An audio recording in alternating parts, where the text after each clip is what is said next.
Les Bahamas refusent d'accueillir les migrants des pays de tiers-monde expulsés par les États-Unis. Demande faite par Donald Trump. The Bahamas' position on migration has been consistent, both in the FNM and the PLP. Our position is that the Bahamas do not have the resources to deal or accommodate with large migration flows.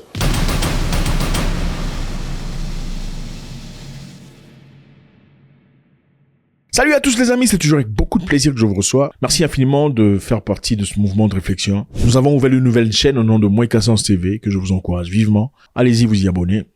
C'est toujours avec beaucoup de plaisir. Ça ne vous coûte rien, ça nous fait du bien. Et après l'avoir fait, faites ça s'il vous plaît. Ok, on y va. Nous sommes aux États-Unis d'Amérique. Monsieur Trump a fait une demande au gouvernement de Bahamas, demandant à ce qu'ils accueillent tous les immigrants qui viendront aux États-Unis d'Amérique. C'est une proposition évidemment alléchante qui leur a été proposée. L'objectif c'est, vous savez, Monsieur Trump, pas encore au pouvoir, mais déjà en train de préparer son arrivée, avec flagrance. L'objectif, c'est de prendre les migrants, les immigrants, les réfugiés, parce que voilà, toutes ces personnes qui sont, d'après lui, pas éligibles à être aux États-Unis d'Amérique, les mettre ensemble dans une boîte et les envoyer aux Bahamas. Donc le Bahamas, en d'autres termes, sera le lieu où on pourra retrouver toutes ces personnes qui viennent de pays de tiers-monde, Afrique, Inde, Chine et partout ailleurs. Enfin, les Chinois sont un peu plus respectés que nous, ça c'est évident, mais on va tous les balancer là-bas. Donc, il est important pour beaucoup d'entre vous de vous y retrouver parce que voilà, en réalité, beaucoup ici qui suivent sont des gens qui sont immigrés, qui n'ont pas nécessairement les papiers et qui vivent aux États-Unis. Ce n'est pas de votre faute, on comprend tout à fait. Beaucoup sont partis cherchant une vie meilleure, espérant s'améliorer et aider sa famille. Mais Monsieur Trump n'est pas d'accord du tout. Il ne vous aime pas, il ne pense pas que vous devriez être là. United States is now an occupied country, but it will soon be an occupied country no longer. Not going to be happening. Not going to be happening.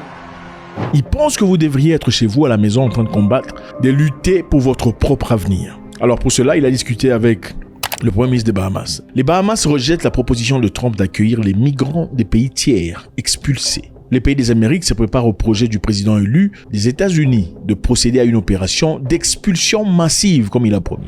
On day one, I will launch the largest deportation program in American history to get the criminals out.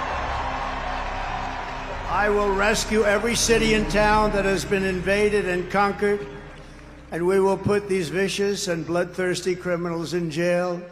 We're going to kick them the hell out of our country as fast as possible. Vous savez, il y a un truc sur Trump. Ça ne rigole pas. Quand Donald Trump dit quelque chose, il le fera. Ce n'est pas le genre à intimider. Je veux faire ça. Non. Quand il a dit je veux bombarder la Syrie, il a bombardé. Parce que d'après lui, monsieur Bachar al-Assad avait tué des gens avec des bombes chimiques. My fellow Americans, a short time ago, I ordered the United States Armed Forces to launch precision strikes on targets associated with the chemical weapons capabilities of Syrian dictator Bashar al-Assad. Il l'a fait.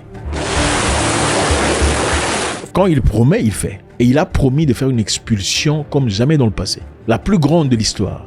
Donc il faut se préparer. Et pour ça, le Bahamas déclare avoir rejeté la proposition de l'équipe de transition du président élu des États-Unis, Donald Trump. Accueillir des migrants en provenance d'autres pays qui pourraient être expulsés pour la nouvelle administration. Donc le Bahamas a dit non. Nous ne sommes pas intéressés. Dans c'est un communiqué qui a été publié jeudi par le bureau du Premier ministre Bahamas, Philip Davis, qui a déclaré que le projet visant à obliger le Bahamas, obliger, écoutez-moi ça, obliger à accepter des vols d'expulsion a été examiné et fermement rejeté. Obligé, vous voyez, on vit pas dans un monde équilibré, obligé. Imaginez-vous, aux États-Unis, jusqu'en 2022, il était reporté à avoir plus de 11 millions d'immigrés, c'est-à-dire des personnes illégales, vivant aux États-Unis chaque jour. 11 millions de personnes, imaginez. C'est quoi l'effectif des Américains?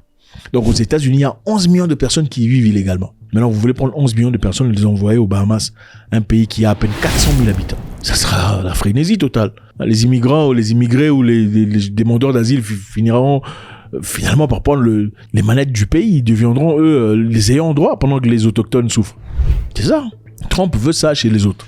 Vous savez, aux États-Unis, il y a un truc qui se passe qui est vraiment bizarre. En anglais, quand on appelle un Américain noir, on dit c'est un African American, c'est-à-dire américain, africain, d'accord? Quand on parle d'un Indien américain, on dit Indian American, un Amérindien. Donc Indien américain. Mais quand on parle des Blancs, on dit American.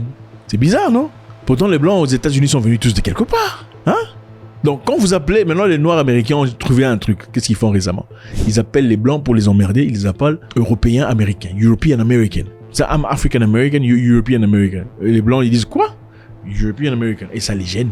Ouais, c'est facile d'appliquer certaines histoires sans y réfléchir puisqu'on est habitué sur d'autres personnes. Ce sont les mêmes histoires qu'on n'accepte pas. C'est quand même bizarre. Maintenant, ceci nous rappelle quelque chose, et plusieurs choses d'ailleurs. La réalité, celle-ci, on n'aime pas les immigrés, les immigrants, les noirs. On vous aime pas. Vous pouvez chercher tout ce que vous désirez comme la minorité. C'est du n'importe quoi. Okay? C'est du tralala qu'on utilise pour continuer à perpétrer leur histoire depuis jamais. Barack Obama, ça n'a rien changé. But Barack Obama is a joke. Barack Obama didn't do a darn thing for black folk. Tout le monde pensait qu'avec Obama, les histoires changeraient. Mais c'est avec Barack Obama que Kadhafi a été éliminé. C'est avec Barack Obama que des guerres ont commencé de partout. Barack Obama n'a pas soutenu l'Afrique. Absolument pas. Je ne sais pas pourquoi les gens pensaient qu'Obama était noir. Mais attends, mais le monsieur a une maman blanche. Vous mettez où la maman blanche? Hein?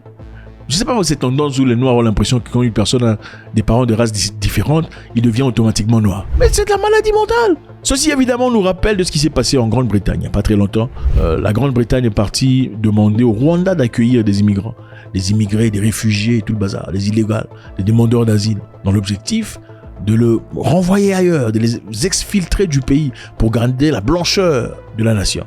Pendant le même temps, ils étaient prêts à recevoir des Ukrainiens autant que possible. Il n'y avait pas de limite.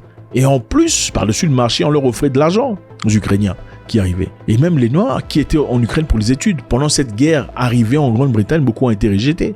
Mais les Ukrainiens, eux, par contre, ont été accueillis. Donc, il faut comprendre qu'on ne vous aime pas.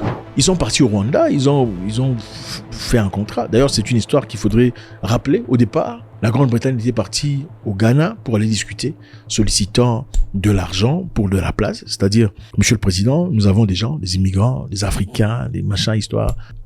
Quand ils arrivent chez nous, est-ce qu'on peut les envoyer ici chez vous? On vous donnera quelques millions, okay, des dizaines de millions de livres sterling. Monsieur le Président qui dit non, monsieur, ça ne fait pas partie de nos projets, on ne peut pas accepter ça. Ils sont partis au Kenya ensuite pour renégocier, sollicitant de la place pour de l'argent. S'il vous plaît, prenez les immigrants africains, on va vous donner des centaines de millions de dollars. Le Kenya a dit non, nous ne sommes pas intéressés. Ils sont ensuite partis au Rwanda pour discuter. Écoutez, pays des 1000 collines, vous avez beaucoup de places, beaucoup d'endroits. Est-ce que vous pouvez accepter? Le Rwanda a dit, vous offrez combien? Le Rwanda a pris l'argent. Okay? Ils ont commencé à construire, ils ont construit des appartements, des endroits d'accueil et tout le bazar pour faciliter l'accueil de tous ces gens qui viendraient là. Et malheureusement pour le projet, c'est arrivé à peine à la fin du gouvernement passé. Et c'est alors là que le projet est tombé à l'eau. Et avec ça, le Rwanda a gagné beaucoup d'argent. Ils ont gagné des centaines de millions de livres sterling, qui évidemment va aider l'économie. Et en fin de compte, le gouvernement rwandais leur a dit très clairement, nous ne comptons pas rembourser cet argent. On a fait notre part du contrat. Si le gouvernement du Royaume-Uni a décidé que voilà, c'est fini, le traité n'est plus applicable, le Rwanda constate la décision et la respecte. Il n'y a plus... le Rwanda, comme je l'ai même expliqué, dès le départ, le Rwanda n'était pas demandeur. Quitte à vous de vous revoir puisque vous avez été incapable d'envoyer ces Africains ici, ou ces immigrants. C'est donc ça. Le Rwanda avait-il raison ou tort d'accepter cet argent? Parce que certains Africains disent « Ah, tu peux pas faire ça, tu trahis l'Afrique. » Et les Africains, évidemment, il y a beaucoup qui vendent leur maison, vendent leurs biens pour aller en Europe. Et puis toi, tu viens seulement comme ça, là, tout ça, tu veux détruire. Alors, écoutez, en attendant, il y a aussi des Rwandais qui ont besoin d'argent. Besoin d'hôpitaux, besoin de routes et tout le bazar. On sacrifie les Rwandais ou on sacrifie vous là-bas qui partez illégalement chez les gens? Ils ont gagné de l'argent. En fin de compte, le projet n'a pas été achevé. Donc il a gagné, il a tiré une fois et abattu deux histoires. Faites-moi savoir ce que vous en pensez. La réalité est celle-ci. Donald Trump s'apprête. Il vous attend dans les coins. Déportation massive, la plus grande de l'histoire américaine, se fera d'ici quelques semaines. God bless.